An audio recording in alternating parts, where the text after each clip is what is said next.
اچھا بچوں، آج کی کہانی کا نام ہے بندریا بہو بیگم۔ انجم کدوائی کی لکھی ہوئی کہانی ہے۔ کسی دور دراز کے ملک میں ایک بادشاہ رہا کرتا تھا جس کے 3 بیٹے تھے۔ تینوں بہت ذہین اور تمام عمل و فن میں یکتا تھے۔ تیر اندازی ہو یا تلوار چلانے کے جوہر، تیر اندازی مطلب تیر چلانا، تیر اندازی کہتے ہیں تیر چلانے کو، تیر اندازی ہو یا تلوار چلانے کے جوہر، جنگ کے تمام باریکیوں سے واقف تھے، یعنی کہ جنگ کی جو باتیں نا سب انہیں معلوم تھی۔ شہزادے جوان ہو چکے تھے۔ بادشاہ کی خواہش تھی کہ ان کی شادی کر دی جائے۔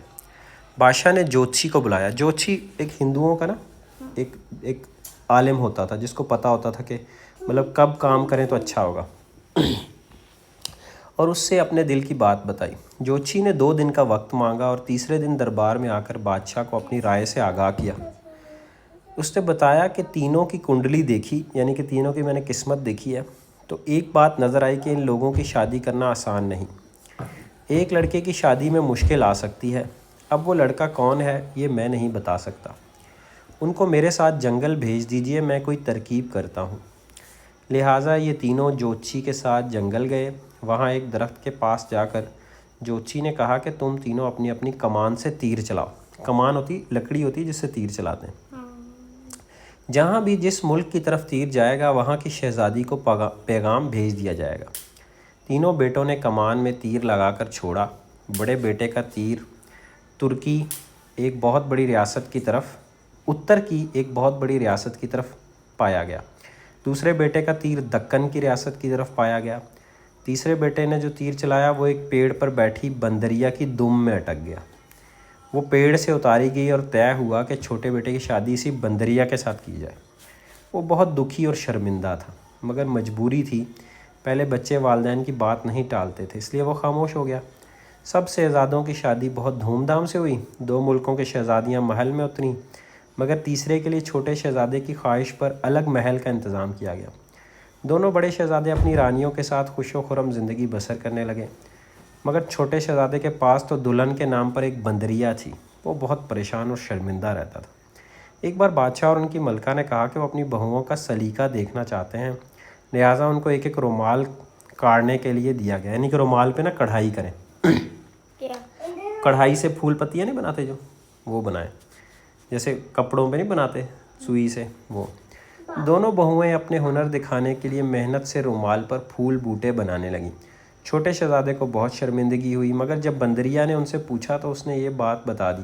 بندریا نے کہا کہ وہ رومال لے آئے۔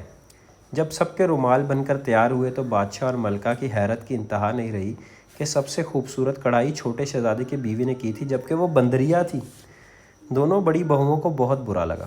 چند دن بعد بادشاہ اور ملکہ نے کہا کہ وہ بہوؤں کے ہاتھ کا بنا کھانا کھانا چاہتے ہیں۔ دونوں بہوئیں تیاری میں لگ گئیں، مگر چھوٹا شہزادہ افسردہ ہو گیا۔ بندریا نے جب پوچھا تو کہا کوئی بات نہیں، میں کھانا پکا کر دوں گی، آپ بھجوا دیجئے گا۔ سب کے پکائے کھانے تخت پر چن دیے گئے، یعنی کہ رکھ دیے گئے۔ دونوں نئی دلہنوں کے کھانے کی خوب تعریف ہوئی۔ جب تیسرا خیوان کھلا تو خوشبو سے سارا دالان مہک اٹھا۔ کھانے اس قدر خوبصورت اور رنگین تھے کہ سب کی نظریں ان پر جم گئیں، اور جب وہ کھانا بادشاہ اور ملکہ نے کھایا تو واہ واہ کرنے لگے۔ سب سے مزیدار اور نفاست سے بنایا ہوا کھانا چھوٹی رانی کا تھا جو کہ بندریا تھی۔ ملکہ اور بادشاہ کو ایک بار پھر سب دلہنوں کو ایک ساتھ دیکھنے کو دل چاہا۔ اس بار چھوٹا شہزادہ رو پڑا۔ کھانے اور رومال تک تو بات ٹھیک تھی، مگر ان حسین ترین شہزادیوں کے درمیان یہ بندریا کیسے جائے گی؟ بندریا کے پوچھنے پر شہزادے نے سارا ماجرا کہہ دیا۔ چھوٹی بہو نے تسلی دی اور کہا شرط یہی کہ آپ وہاں نہ جائیے گا، میں ڈولی میں بیٹھ کر اکیلی ہی جاؤں گی۔ شہزادہ پہلے ہی شرمندہ تھا، فوراً مان گیا۔ پہلے بڑی دلہن سامنے آئی۔ بہت حسین لڑکی تھی، گلابی لباس میں سج رہی تھی۔ منجلی یعنی درمیانے والی دلہن نے ہرا لباس پہنا، وہ بہت سارے زیورات سے آراستہ تھی۔ پھر ڈولی سے چھوٹی دلہن کو اتارا گیا اور اس کے گورے سفید پیروں میں پازیب جگمگائی، اور جب اس نے چادر الٹی تو ملکہ اور بادشاہ اس کو دیکھتے ہی رہ گئے۔ گہرے سرخ رنگ میں ایک نگینے کی صورت، اس نے جھک کر سلام کیا۔ اس کے بالوں میں افشاں چمک رہی تھی، گلابی چہرہ، خوبصورت ہونٹ اور چھریرا بدن، وہ ایک پھولوں کی ڈالی سی محسوس ہو رہی تھی۔ تینوں بہویں ساتھ بیٹھی تھیں، اس کے چہرے کی روشنی سے سارا محل روشن تھا۔ سارے لوگ حیرت سے اسے دیکھ رہے تھے۔ کسی نے چھوٹے شہزادے تک یہ خبر پہنچا دی کہ اس کی دلہن تو ایک پری جیسی ہے۔ شہزادے نے شرط توڑ دی اور چھپ کر اسے دیکھا۔ اور گھوڑے پر بیٹھ کر واپس اپنے محل پہنچا۔ اپنی دلہن کے کمرے میں جا کر اس نے دیکھا کہ بندریا کی کھال ایک طرف رکھی ہے، یعنی کہ بندریا کی کھال تھی۔ اس نے فوراً ہی وہ کھال اٹھائی اور مشعل سے اس کو آگ لگا دی۔ ادھر چھوٹی دلہن کو اچانک بہت بے چینی ہوئی اور وہ اجازت طلب کر کے ڈولی میں بیٹھ گئی۔ اس کی پازیب سے پیر جھلسنے لگے تھے۔ دھیرے دھیرے سارے جسم میں آگ بھرنے لگی، وہ جلنے لگی۔ ڈولی جب تک محل میں پہنچی وہ کافی جل چکی تھی۔ بھاگتی ہوئی کمرے میں آئی اور شہزادے سے اپنی کھال کھینچ لی، مگر کھال کا بہت حصہ جل چکا تھا، وہ بھی بری طرح جل چکی تھی۔ وہ زمین پر گر کر تڑپنے لگی۔ شہزادہ گھبرا گیا۔ حکیم بلائے گئے، سب نے علاج کی کوشش کی مگر جلن کسی طور کم نہ ہوئی۔ دوسرے ملکوں سے بھی طبیب آئے مگر اس کی جلن کم نہ کر سکے۔ شہزادہ بہت شرمندہ تھا اور پریشان بھی۔ پوری سلطنت کے طبیب آ چکے تھے اور طرح طرح کے علاج تجویز کیے جا رہے تھے مگر جلن کسی صورت کم نہیں ہو رہی تھی۔ شہزادہ بے قرار ہو کر ٹہل رہا تھا اور کھال جلانے پر بے حد شرمندہ تھا۔ وہ ٹہلتا ہوا محل کے باغ میں گیا اور اس کی بے چینی کسی طور کم نہیں ہو رہی تھی۔ ایک بڑے درخت سے ٹیک لگا کر کھڑا ہو گیا۔ اس درخت پر 2 چڑیاں آپس میں باتیں کر رہی تھیں۔ شہزادے نے دھیان سے سنا۔ وہ کہہ رہی تھی، وہ بندریا نہیں، پرستان کی شہزادی ہے۔ اس کی ایک چھوٹی سی غلطی پر اتنی بڑی سزا ملی ہے۔ مگر اس نے کیا غلطی کی تھی کہ اس کو بندریا بنا دیا؟ دوسری چڑیا نے پوچھا۔ پرستان کے لوگ دنیا میں آنا پسند نہیں کرتے، یہاں کے لوگ لڑتے جھگڑتے رہتے ہیں، اس لیے پرستان میں کسی کو اس دنیا میں آنے کی اجازت نہیں۔ مگر یہ شہزادی کم عمری اور ناسمجھی میں اس بات کو اہمیت نہ دے سکی اور اس دنیا میں آ گئی، اس لیے اس کو بندریا بنا دیا گیا تاکہ یہ کبھی پرستان واپس نہ جا سکے۔ مگر اب کیا ہوگا؟ اس جلن کا کوئی علاج نہیں ہے کیا؟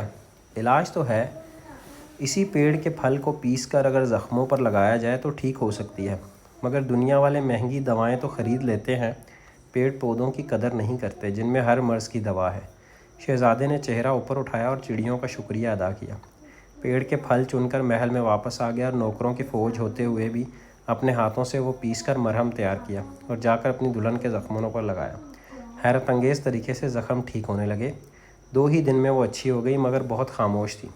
تیسری شام جب شہزادہ اس کی مسہری قریب کرسی پر بیٹھا تھا، دروازہ کھلا اور پرستان کے راجا اور رانی اندر آ گئے۔ کمرہ ان کے نور سے دمکنے لگا۔ شہزادی جلدی سے اٹھی اور ان کے قدموں میں بیٹھ کر رونے لگی اور معافی مانگنے لگی۔ راجا نے ان کو اٹھا کر گلے سے لگا لیا اور بولے، بیٹی تم نے بہت تکلیفیں اٹھا لیں، اب تمہاری خطا معاف ہو گئی ہے۔ رانی نے بھی بیٹی کو گلے لگایا اور شہزادے کے سر پر ہاتھ پھیرا۔ پرستان کے راجا نے شہزادے کو دعائیں دی اور کہا اگر وہ چاہے تو پرستان چلے اور وہیں زندگی گزارے، اسے کوئی تکلیف نہیں ہوگی۔ مگر شہزادے نے سہولت سے انکار کر دیا اور کہا وہ یہیں اسی ملک میں رہ کر اپنے والدین کی خدمت کرنا چاہتا ہے۔ پرستان کے راجا اس کی اس بات سے بہت خوش ہوئے اور پرستان کے ڈھیروں سامان سے گھر بھر دیا اور راجا رانی پرستان واپس چلے گئے۔ شہزادہ اور اس کی دلہن ہنسی خوشی زندگی گزارنے لگے۔